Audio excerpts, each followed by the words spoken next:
Hey, how's it? Let me fix the volume on this thing. It's blowing out my ears. What's that say?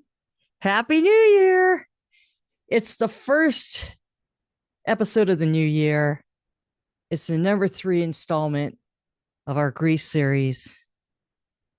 And I'm smiling. Hope you're having a decent first week of the year. I'm actually recording this on the 5th. So we're 5 days in. And I have a question for you. What does grief look like to you? When you think about grief, what is it that you think about? Sadly, I learned that a friend of mine, that a childhood friend of mine, their brother had passed away at a young age of 48. I still remember this kid coming home. I say kid because he's significantly younger than I am. But I remember him coming home from the hospital, just a baby. It's a strange feeling that I've outlived somebody. I watched him come home as an infant, and I'm going to be going to a funeral. It was something sudden, but it doesn't matter if it's sudden, or if it's immediate, if it's not. It, Grief is still grief. And what I'm learning through this process of grief,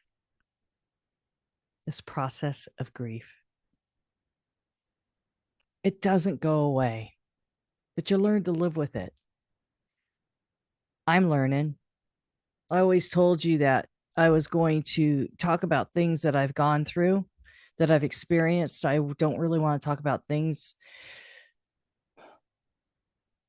before I've gone through it, but I'm realizing that as I talk about grief in this series, I'll never be through it. I never thought about that either. It's not like I've gone through this type of grief before. I certainly don't know what it's like to lose a parent. And I really didn't know what it was like to lose both parents. But I've also learned that people, depending on where they're at with their walk in faith, can have a different type of response of that question of what does grief look like to you? But it doesn't matter how you respond back to that question because it appears that there is no set response. You can have all the emotions, you can have all the feels, you can have all the experiences of what grief brings. Here's a here's a few examples, and I'm sure you have your own list. You could have hurt, you could have pain, you could have fear, you could have stress, you could have regret, also known as guilt. That's a real thing.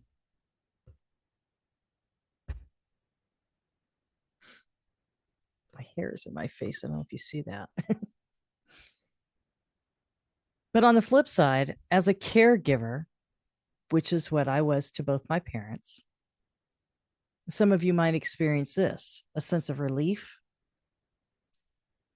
an exhale.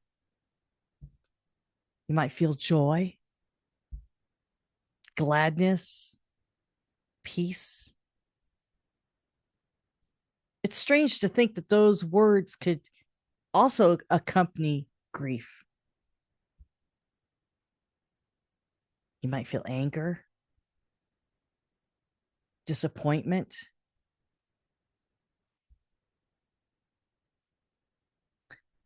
I struggle with the word peace because, as a believer in Christ, I'm sure there's a lot of critical people there that are in the Christian realm that would say, well, you should be at peace knowing where they're at. I am. I know where my parents are at. I can't wait to join them. And I'm grateful for where they're at. But my inner peace, I don't have that yet. I have it every once in a while, but then it comes in with other things. Elizabeth Kubler-Ross had written a book and had actually come up with things about the stages of grief, anywhere from 5 stages of grief to 7 stages of grief. She and David Kessler got together at one point and had discussed the different stages of grief, the shock, the anger, uh, compromising, deal making, acceptance. I don't even know the orders of it. Shock.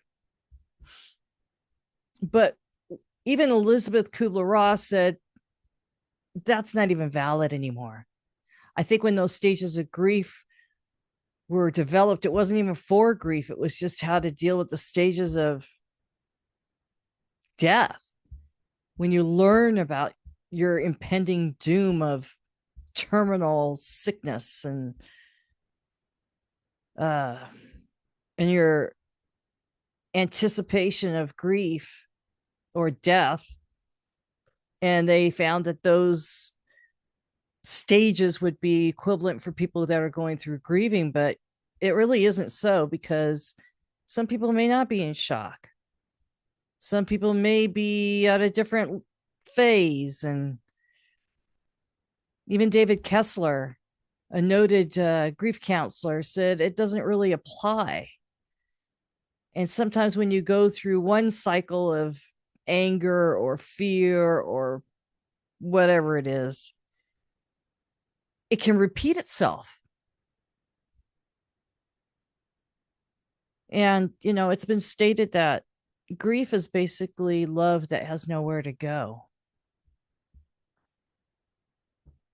David Kessler actually mentioned, as I had brought up in another video, it's like a river. You find yourself in this river and it's going to flow in a certain direction and take you to a different area. You don't get to choose it. It has its path. It's not fun. But I've been listening to some interviews. I'm not really into Anderson Cooper, but here's a guy. He lost his dad, he lost his mom, his brother committed suicide. He's had to deal with grief. He just now recently admitted that he never dealt with any of that. He just kind of like pressed on with his career and did whatever he was doing. I'm not going to be critical over anybody else's dealings of grief, because we all go through our own path and whatever. It's nobody should be critical over someone else and how they handle it. But even he said he didn't handle it properly. That a lot of his parents' belongings and his brother's belongings were up in an attic, and he just recently went up there to start sorting through some stuff that he had never, for decades, never looked at. And he opened up his dad's, if you will, belongings, and he pulled out an essay that he wrote. And literally it was why people should not avoid grief.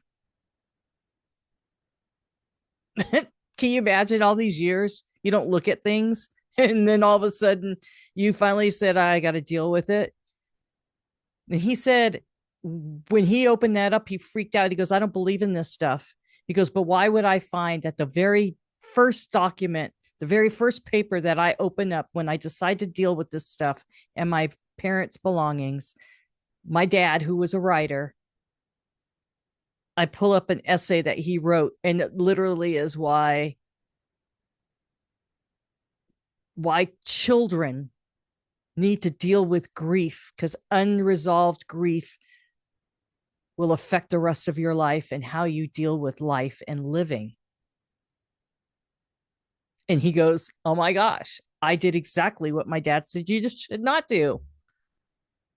He goes, and I'm not a believer in the, winks from God, or he didn't say that. I'm just paraphrasing. But it does make you think, why out of all the things is that the very first thing I hold in my hand and I deal with? And he goes, and so ever since then, I've been just like, okay, let's talk about this. There's actually an interview that he does with the son of Christopher Reeve, Will Reeve. I guess he works for ABC now. Um, they talk about grief extensively. Um, the actor from Hacksaw Ridge, God, I can't remember his name. Gordon. Well, anyway, if you look it up, I'll put the links down below. But they're really interesting conversations between these two gentlemen about how they're dealing with grief. And you can see that Anderson Cooper is really focusing on that because he's realizing I didn't deal with the death and the passing of my family properly. And he's examining himself. And they all say that when you deal with your wound, because that's what it is, it's an open, gaping wound. It'll never heal itself if you don't ever acknowledge it. You have to deal with the root of your wound of loss. The more you cover it up and you walk away from it, the more it festers and grows. And it inhibits every aspect of your life. But if you run towards it and you deal with it, remember when you were little, depending on your age, I know that when I had a wound and my mom and dad went to go help me, I hated it. Why? Because I had a scrape or something on my arm or on my leg or my foot. It doesn't matter. I was always playing outside. But they would take that red dye, mercurochrome, I think it's called. It's like red dye in a tiny little bottle, and they'd stick it right on there. It would burn the crap out of the sore. I think it's called mercurochrome. I hated that thing. Or dad, I remember I was riding a bike and I got my toes caught in a spoke. Don't ask me how my toes got in a spoke. The only thing I can think of, I must have been sitting on somebody's handlebars. Anyway, it tweaked it. I got a cut in my toes. If this is my foot with long fingers, long toes. But I remember in between my toes, it was all jacked up. And he took hydrogen peroxide and just poured it on there. And the only thing that made me stop crying of this intense bubbly feeling was watching it bubble. And dad kept saying, oh, Carolyn, it's cleaning. It's cleaning. That's why it bubbles like that. There's stuff in there and it needs to clean it out. I don't know if it. So I'm like, oh.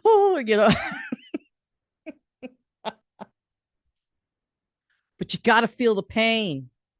You got to go to the wound. Allow yourself to feel the pain. I will tell you this much. It's been a hellacious 6 months for me. Cleaning out my mom's house, dealing with 65 plus years of my parents' belongings. I won't even get into the nitty gritty of everything. But when the house was finally cleared out, I was so busy over the last 6 months dealing with this that I had no time to focus on the grief. Yeah, I did my share of crying and I did my share of grieving, but for that moment, whatever that point in my life was.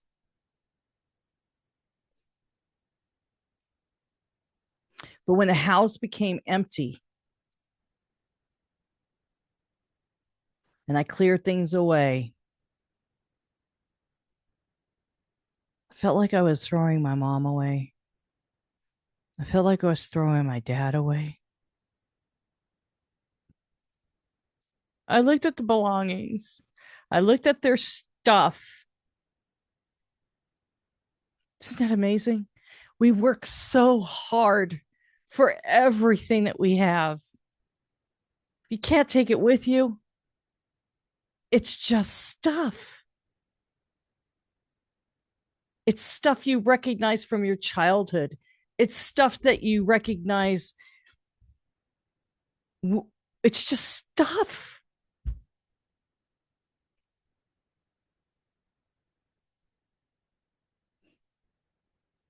And I sobbed and I sobbed and I wept. I did the ugly cry.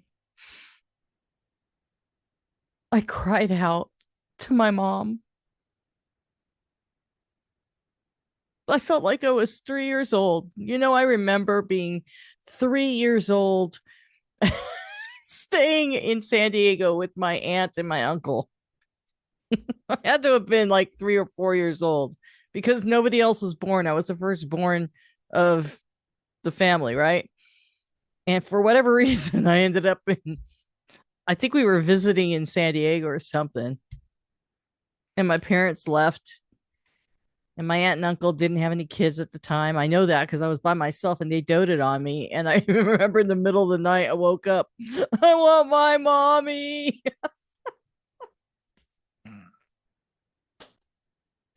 I want my mommy. I guess I was crying and screaming so much that they didn't know what to do. And I remember my dad saying something like, are you sure you want to yeah, I want to do that. Okay. And then it was kind of like, okay, it's a long way away. So you cannot ask for us because we will be gone because they lived in Orange County. It happened. I cried.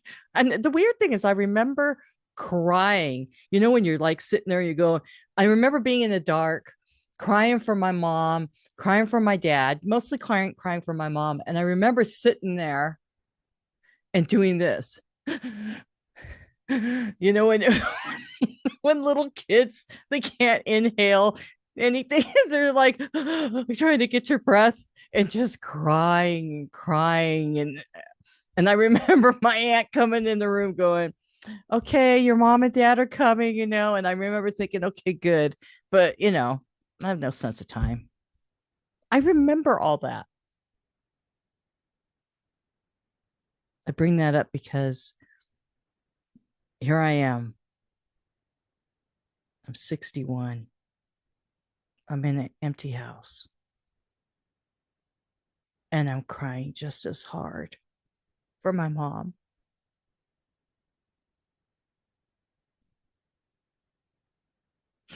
But she's not coming back.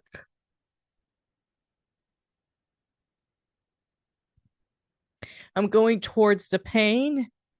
I'm going towards the feeling because grief can be very lonely. Grief is lonely, and no one will ever feel what you feel. No one will ever feel what I feel. I won't ever feel what another person feels. My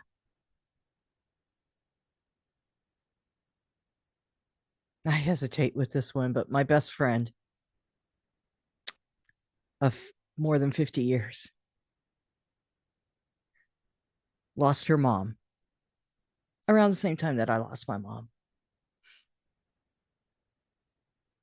And one of the last texts that I sent to her was, okay, I'm a little concerned about you. I'm just checking in with you because I want to know that you're okay. You've been way too quiet. And the response that I got back on a text, because I said something to the extent of, and don't tell me that you're busy, because she usually says, I'm just really busy. And what came back was, I have been extremely busy. I'm moving out of my apartment and I'm moving into my mom's house.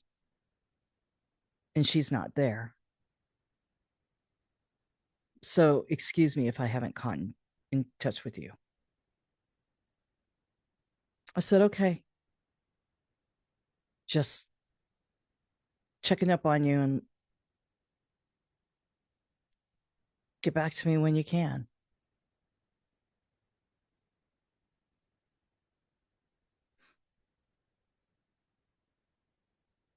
That was back in March, April.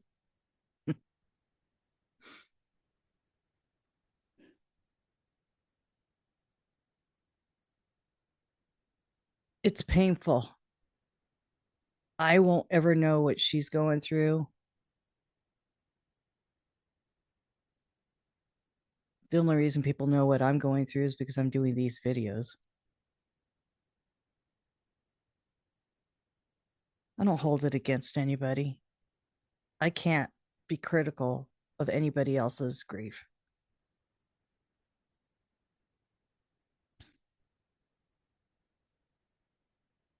You know, for years, mothers lose their sons and daughters lose their fathers, and seldom people speak of this reality or the humility of the awareness of death. Seldom do people let it break themselves.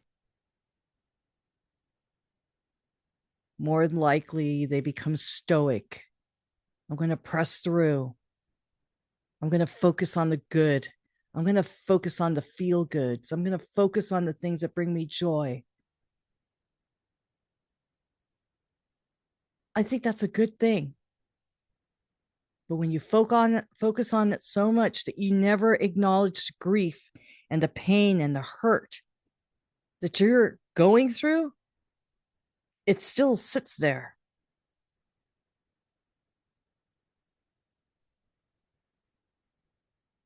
You can be around all the feel good stuff, but if you don't go head first towards that wound of loss and of that hurt and that pain, you'll never get past it. Let me rephrase that. You don't get past it. It's a permanent part of your life.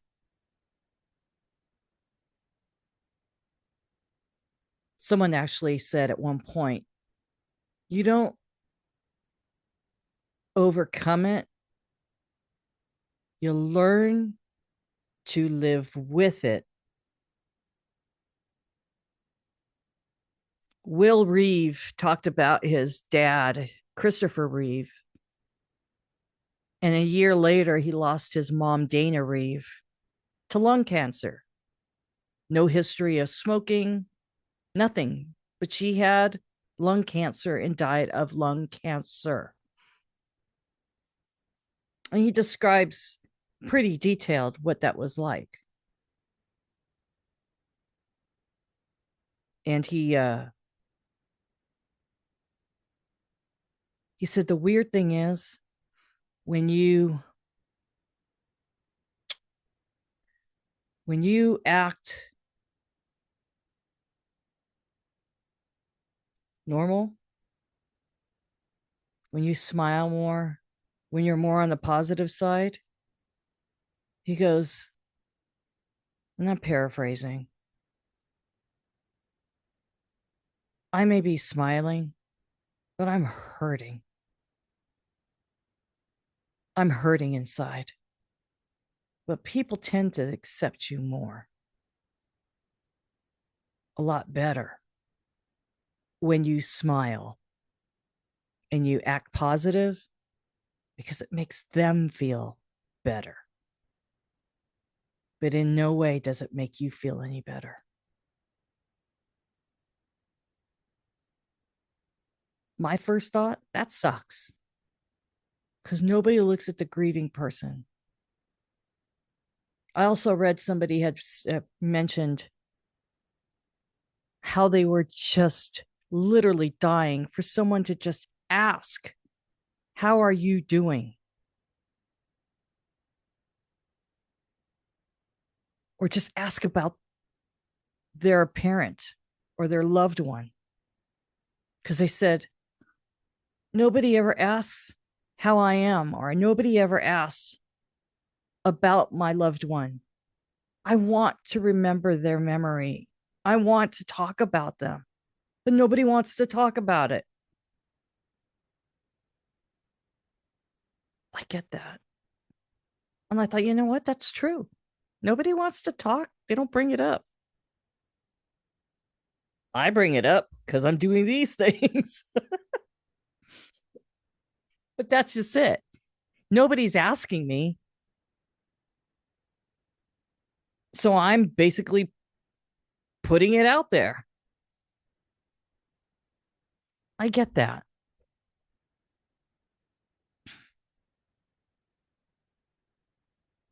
We all go at our own pace.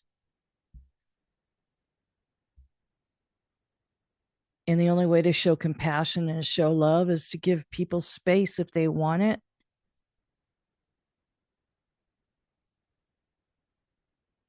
Or give an embrace or a wink or a nod or of understanding.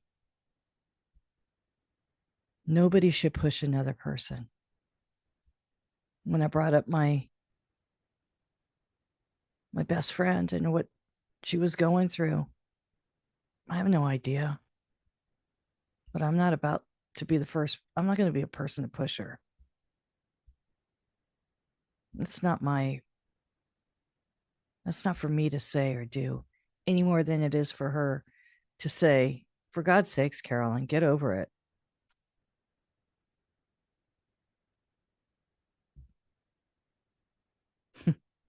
I had somebody do that to me. My mom. I was grieving something. And it was years and years. And I remember the words out of her mouth was, oh, for crying out loud, Carolyn, you still hung up on that. But she didn't understand where I was coming from. This is how she dealt with it. And if anything, I remember when she said that, I thought, this is why I hate you. This is why I can't stand being around you. Because you talk to me that way. You don't see me.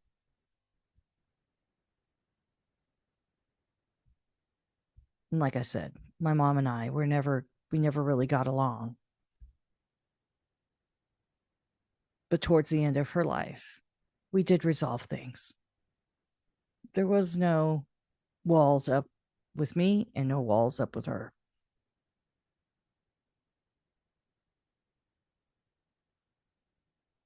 That type of rhetoric didn't come around anymore. I miss my mom terribly. I find myself saying, Mommy, I miss you more than I do my dad. I was, I wasn't, am always going to be a daddy's girl. I'm secure with that. But because I had a taste of what it's like to have a mom, I miss my mom terribly.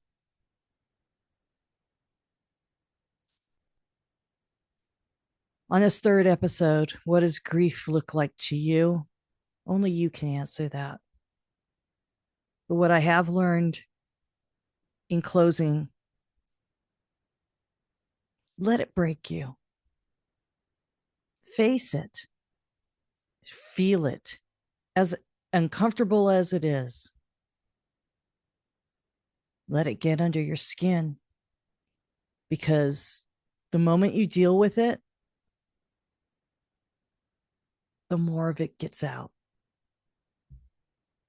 Figure it's kind of like a toxin, like a detox. When you deal with it, it'll leave little by little and it'll get easier. It will get better. I'm way better than when I was in July or August or September. I'm I'm still crying. I laugh. I haven't exhaled yet. But you know what? There is peace. And I hope you find your peace.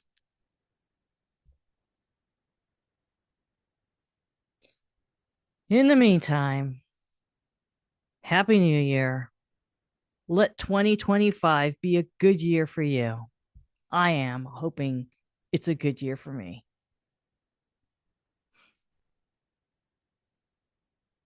Be blessed. Be good to yourself. And we'll continue this series at the next video.